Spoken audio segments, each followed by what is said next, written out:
नमस्कार। हमारा देश और पूरा विश्व आज कोविड-19 की चुनौती का सामना कर रहा है।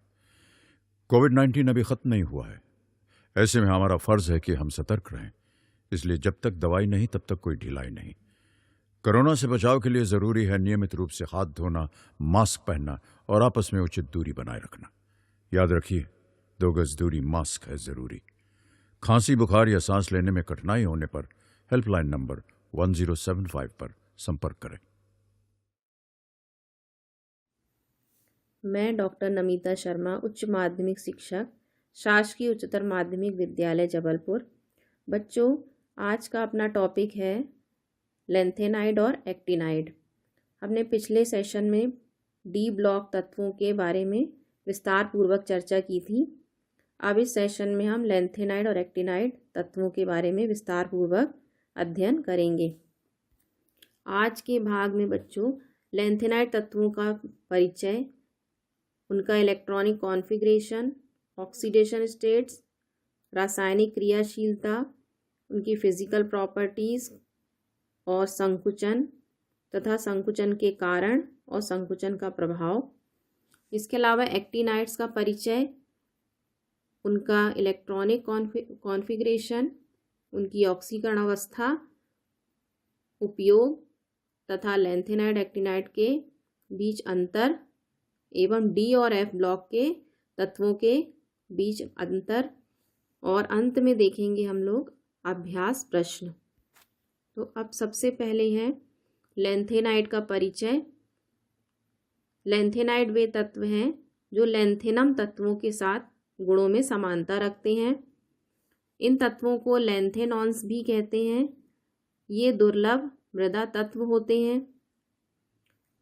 परमाणु क्रमांक 58 से लेकर के 71 तक के तत्वों को लेंथेनाइड तत्व कहा गया है।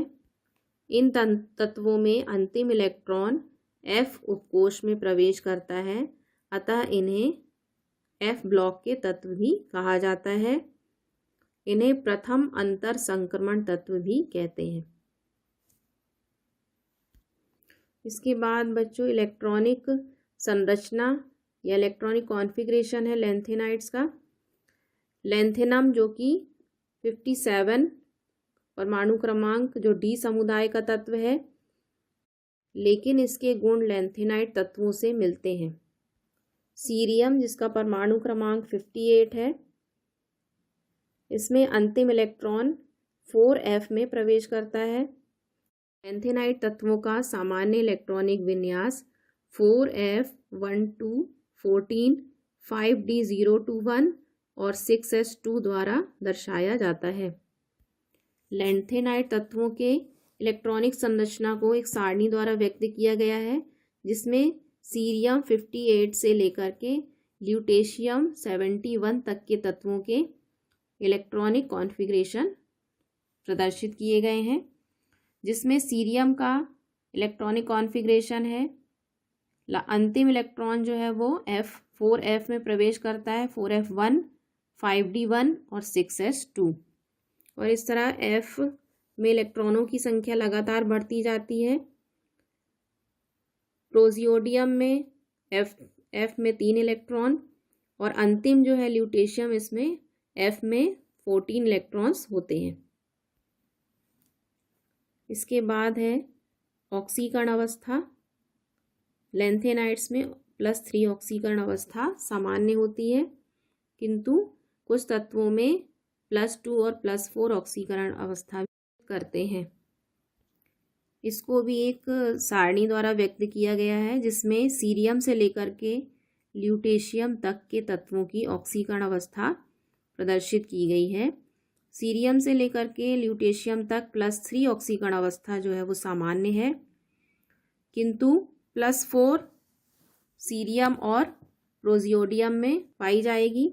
इसके अलावा टर्बियम और ड्यूसप्रोसियम में भी +4 ऑक्सीडेशन स्टेट है। फिर इसके अलावा नियोडियम, प्रोमीथियम, सेमेरियम और यूरोपियम में +2 तथा यहाँ सबसे नीचे के तत्वों में थूलियम और इट्रीबियम में भी +2 ऑक्सीकरण अवस्था प्रदर्शित करते हैं। फिर जो उपरोक्त सारणी में हमने ऑक्सीकरण अवस्थाएं देखी, उसमें जो कोष्ठक में दी गई ऑक्सीकरण अवस्था है वो अपेक्षाकृत अस्थायी होती हैं। सभी लैंथेनाइड तत्व +3 ऑक्सीकरण अवस्था दर्शाते हैं। इसके निम्न कारण हैं,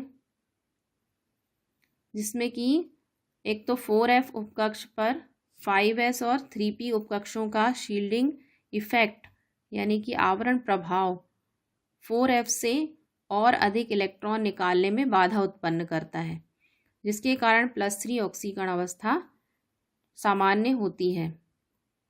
अर्थात अधिकांश तत्व लैंथेनाइड तत्व +3 ऑक्सीकरण अवस्था दर्शाते हैं। फिर आवर्त सारणी में जो प्रथम 3 तत्व हैं वो आयनन ऊर्जाएं कम प्रदर्शित कर रहे हैं, अर्थात ये आयनिक अणु बनाते हैं।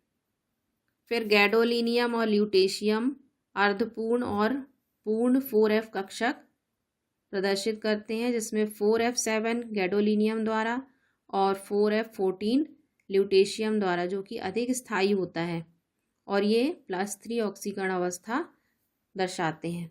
सीरियम जिसका परमाणु क्रमांक 58 है और इसमें 4f में 0 इलेक्ट्रॉन्स होते हैं और ये +4 ऑक्सीकरण अवस्था दर्शाता है, जो इसकी ऑक्सीकरण अवस्था स्थायी होती है। इस तरह वे तत्व जो 4f0, 4f7 और 4f14 यानी जिनके बाह्य कक्ष में f कक्षक में 0 इलेक्ट्रॉन या आधे भरे या पूरे भरे होते हैं, वो अन्य तत्वों की अपेक्षा अधिक स्थायित्व रखते हैं, अर्थात अधिक स्थायी होते हैं। इसी तरह टर्बियम 4+, जिसमें 4f7 इलेक्ट्रॉन्स हैं, जो अर्धपूर्ण है। अर्धपूर्ण होने के कारण यह भी अधिक स्थायी होता है। तो इस तरह से देखा गया है कि लैंथेनाइड की +3 ऑक्सीकरण अवस्था सामान्य होती है। इसके बाद है लैंथेनाइड्स की रासायनिक क्रियाशीलता। परमाणु क्रमांक बढ़ने के साथ साथ इनकी क्रियाशीलता कम होती जाती है। प्रारंभिक सदस्य जो हैं, शुरू के सदस्य जो हैं, उनकी क्रियाशीलता अधिक होती है और जैसे जैसे परमाणु क्रमांक बढ़ता जाता है वैसे वैसे लैंथेनाइड्स की क्रियाशीलता कम होती जाती है। इनकी क्रियाशीलता इस सारणी में व्यक्त की गई है, जिसमें लैंथेनाइड्स कार्बन, हाइड्रोजन, ऑक्सीजन और सल्फर से क्रिया करके यौगिक बनाते हैं। उनके सामान्य सूत्र दिए गए हैं। इसमें lanthanide carbon, hydrogen, sulphur, oxygen, nitrogen, halogen, phosphorus, जल और अम्ल के साथ क्रिया करके उनके यौगिक बनाते हैं। अब बच्चों इसमें है लैंथेनाइड संकुचन क्या है। लैंथेनाइड संकुचन क्या है, उसका क्या कारण है और लैंथेनाइड संकुचन का आयन पर क्या प्रभाव पड़ता है। इसमें बच्चों लैंथेनाइड सीरीज देखने पर हमें पता चलता है, जैसा कि हम सारणी में देख रहे हैं, कि सीरियम से लेकर के ल्यूटेशियम तक 58 से परमाणु क्रमांक 58 से 71 तक लगातार एक एक इलेक्ट्रॉनों की वृद्धि होती जाती है। इलेक्ट्रॉन की वृद्धि तो हो रही है, लेकिन कक्षकों की संख्या में वृद्धि नहीं हो रही है, जिसके कारण लगातार नाभिकीय आवेश बढ़ता जाता है और परमाणु के आकार में संकुचन होता जाता है, जिससे परमाणु त्रिज्या कम होती जाती है। तो इस प्रकार परमाणु क्रमांक में वृद्धि के साथ साथ लैंथेनाइड तत्वों की परमाणु या आयनिक त्रिज्या में जो कमी आती है उसे ही हम लैंथेनाइड संकुचन कहते हैं। लैंथेनाइड संकुचन को हम इस सारणी के द्वारा भी एक्सप्लेन कर सकते हैं।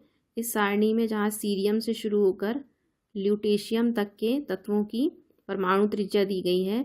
जो शुरू के तत्व हैं उनकी परमाणु त्रिज्या अधिक है, क्योंकि उनके नाभिकीय आवेश कम है, किंतु जैसे जैसे आगे बाएं से दाएं बढ़ते जाते हैं, 1 इकाई आवेश की वृद्धि होती जाती है।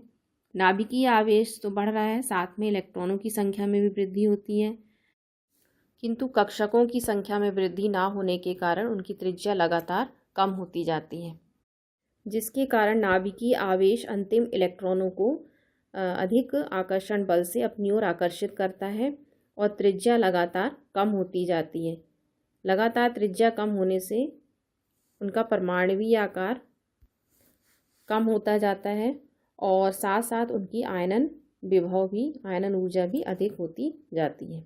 इलेक्ट्रॉनों में भी वृद्धि हो रही है, किंतु इलेक्ट्रॉनों में वृद्धि सीरियम से ल्यूटेशियम तक लैंथेनाइडों में नाभिकीय आवेश में वृद्धि के साथ साथ इलेक्ट्रॉनों का 4f उपकक्ष में प्रवेश होता रहता है। इनके 4f कक्षकों में इलेक्ट्रॉनों की वृद्धि के साथ साथ नाभिकीय आवेश में भी वृद्धि होती है, जिसके कारण इनका जो आवरण प्रभाव है इन तत्वों में नगण्य हो जाता है। अब इसके बाद है लैंथेनाइड संकुचन के क्या प्रभाव पड़ेंगे तत्वों पर या आयनों पर। तो इसमें एक तो संकुचन के कारण आयन का आकार कम हो जाता है। अगर आयन का आकार कम होता है तो विद्युत ऋणात्मकता में अधिकता होगी। और अपचयन विभव पर क्या प्रभाव पड़ेगा, तो इसमें +3 ऑक्सीकरण अवस्था के कारण अपचयन विभव सीरियम से ल्यूटेशियम तक बढ़ता है। फिर बच्चों इसके बाद है कि लैंथेनाइड संकुचन का लैंथेनाइड रसायनों पर भी प्रभाव पड़ता है। जैसे ऑक्साइड व हाइड्रोक्साइडों की क्षारीयता का क्रम लगातार कम होता जाता है, यानी क्षारीय गुणों में लगातार कमी आती है। सीरियम का क्षारीय गुण सबसे अधिक होता है और ल्यूटेशियम का की क्षारकीयता सबसे कम होती है। लैंथेनाइड तत्वों, रासायनिक तत्वों की क्षारकीयता में कमी का कारण लैंथेनाइड के आयन के आकार में कमी, यानी आयन का आकार लगातार कम होना और आकार कम होने के कारण विद्युत ऋणात्मकता में वृद्धि होना। फिर इसके बाद जो इसमें महत्वपूर्ण गुण है इसका, लैंथेनाइड के गुणों में समानता। तो लैंथेनाइड के चूँकि आयनों के आकार लगभग समान होते हैं, उनमें अंतर कम पाया जाएगा, तो इनके गुणों में भी समानता पाई जाती है। अब है लैंथेनाइड्स की भौतिक अवस्था। लैंथेनाइड्स +3 ऑक्सीकरण अवस्था दर्शाते हैं, यानी कि ये त्रिसंयोजी लैंथेनाइड आयन है। ये लैंथेनाइड आयन ठोस अवस्था में उपस्थित होते हैं और विलयन की अवस्था में ये सभी रंगीन होते हैं। ये धातुएं सिल्वरी श्वेत धातुएं हैं, सिल्वर के रंग की सफ़ेद धातुएं हैं।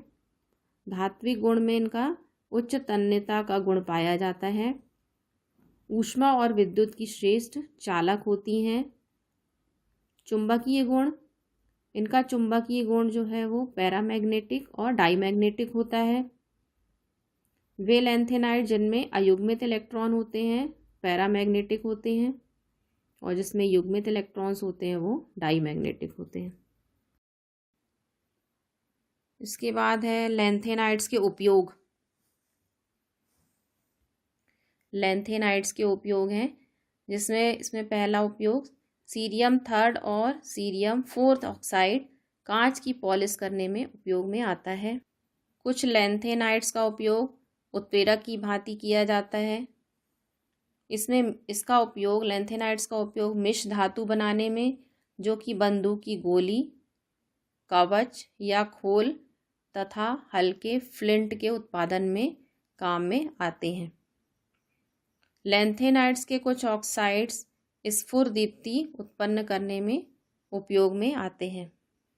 सीरियम फॉस्फेट और लैंथेनॉइड्स के मिश्रित ऑक्साइड्स का उपयोग पेट्रोलियम भंजन में किया जाता है। बच्चों इसके बाद है एक्टिनाइड्स। इसमें एक्टिनाइड्स का परिचय, एक्टिनाइड्स का इलेक्ट्रॉनिक विन्यास, उनकी ऑक्सीकरण अवस्थाएं, उपयोग, लैंथेनाइड्स और एक्टिनाइड्स के बीच में अंतर। तो एक्टिनाइड का सामान्य परिचय है, ये एक्टिनियम परमाणु क्रमांक 89 से लेकर के 103 तक के तत्वों से समानता रखते हैं। इन्हें एक्टिनोन्स भी कहा जाता है। ये एक्टिनाइड सीरीज़ जो है वो थोरियम से शुरू होती है और लॉरेंशियम तक है। लैंथेनाइडों की तरह एक्टिनाइडों में भी अंतिम इलेक्ट्रॉन सामान्यतः अंतिम कक्ष से 2 कक्ष पूर्व कक्ष में पाया जाता है।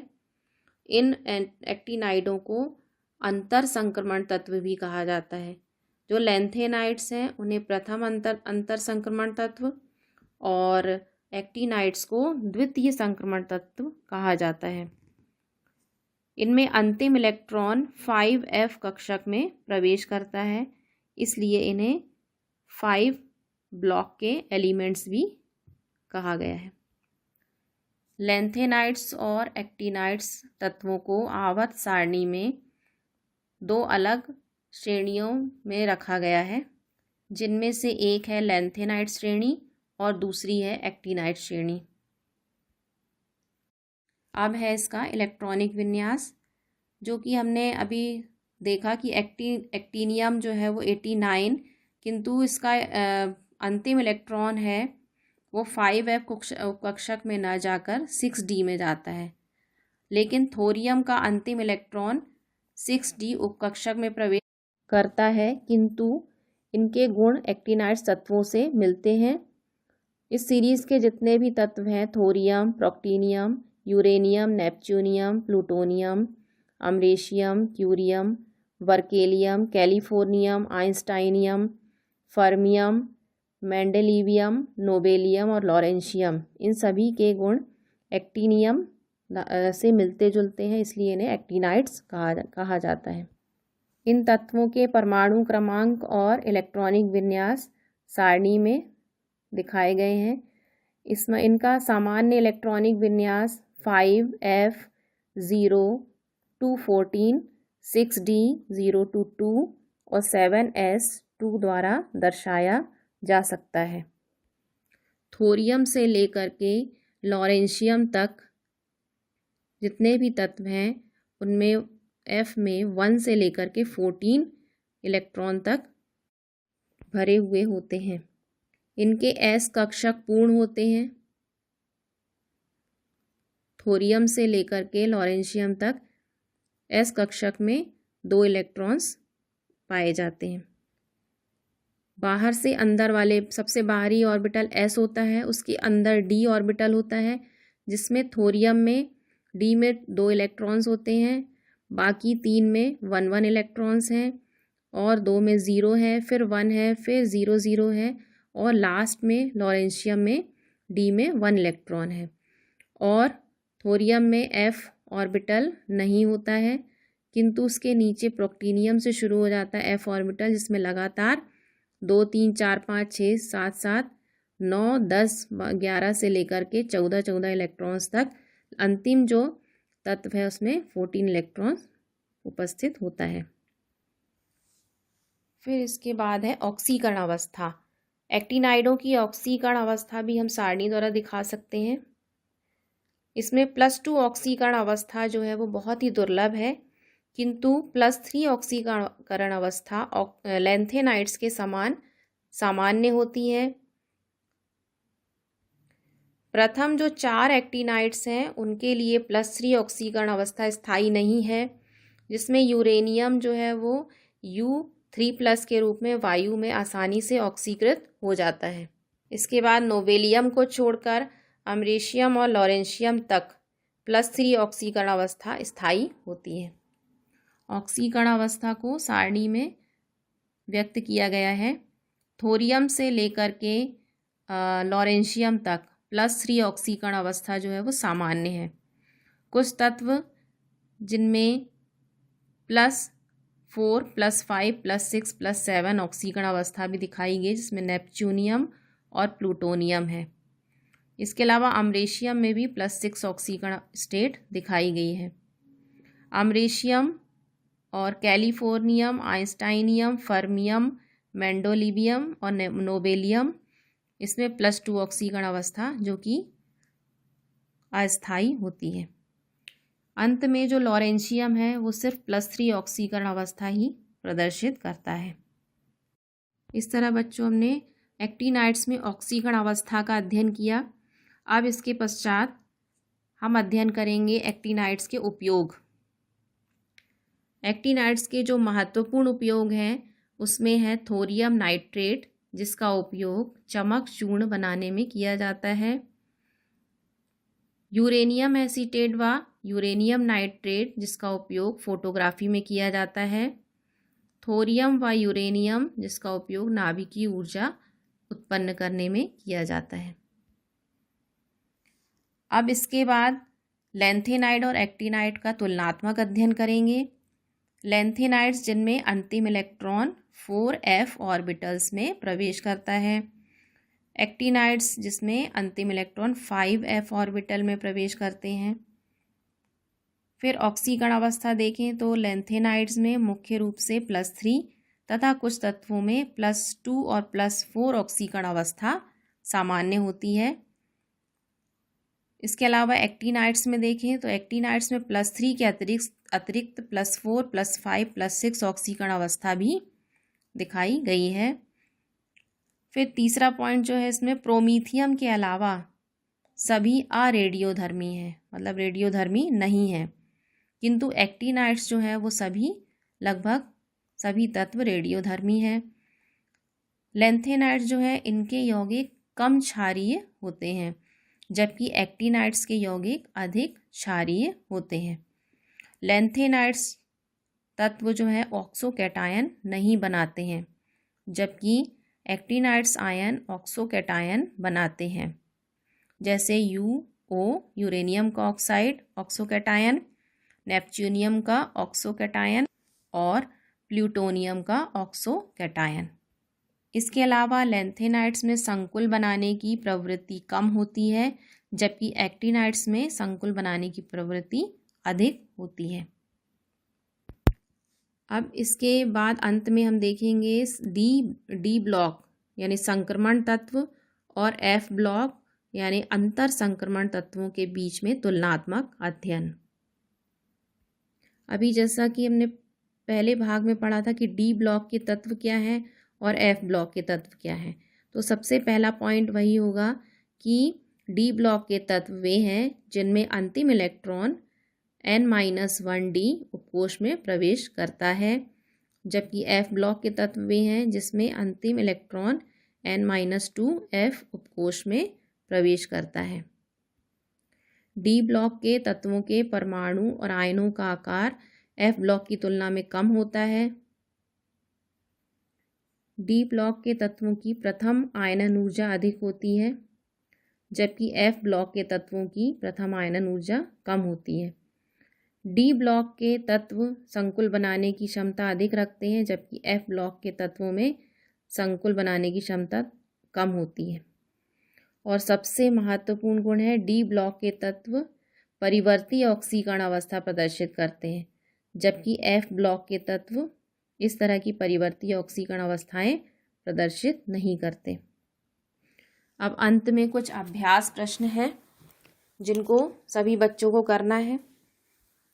इसमें से कुछ प्रश्न है जैसे लैंथेनाइड्स और एक्टिनाइड्स के सामान्य गुण, उनका सामान्य इलेक्ट्रॉनिक विन्यास, ऑक्सीकरण अवस्थाएं,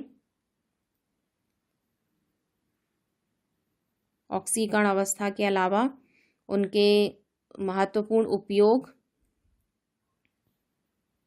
इस तरह अभ्यास के प्रश्नों में शामिल किया गया है कि संक्रमण तत्व या डी ब्लॉक के तत्वों के सामान्य गुण, डी और F ब्लॉक के तत्वों में अंतर, लैंथेनाइड व एक्टिनाइड में अंतर और संक्रमण तत्वों के कुछ महत्वपूर्ण यौगिक नाम और उपयोग, जिनको हम पिछले सेशन में ले चुके हैं। इसके अलावा कुछ पाठ्य पुस्तक के भी प्रश्नों को हल करना है।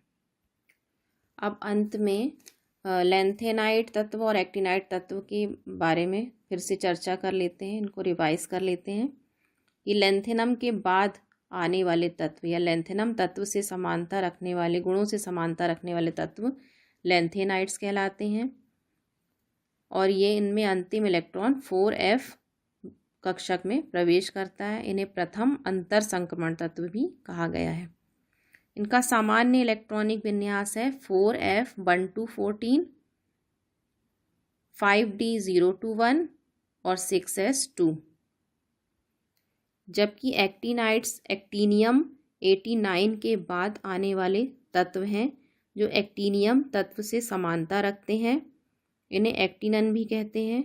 ये अंतर संक्रमण तत्व कहलाते हैं, किंतु ये द्वितीय श्रेणी के अंतर संक्रमण तत्व हैं।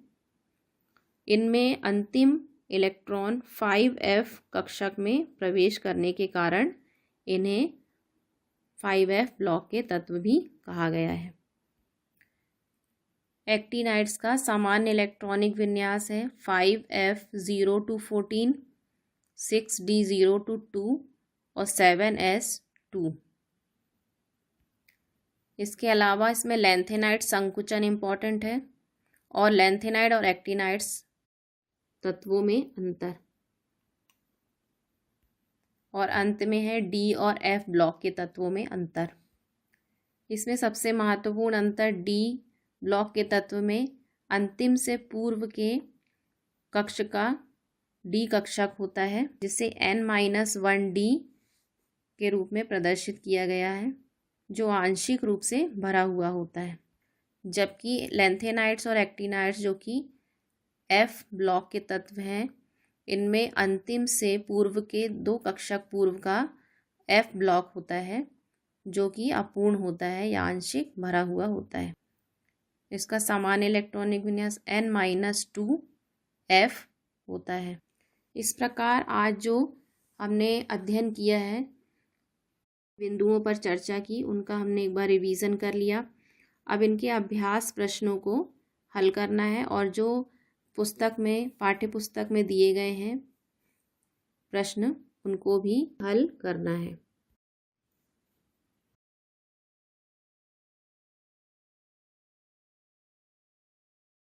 किशोरावस्था संबंधित समस्याओं के परामर्श हेतु समर्पित उमंग किशोर हेल्पलाइन के टोल फ्री नंबर 144225 पर संपर्क करें।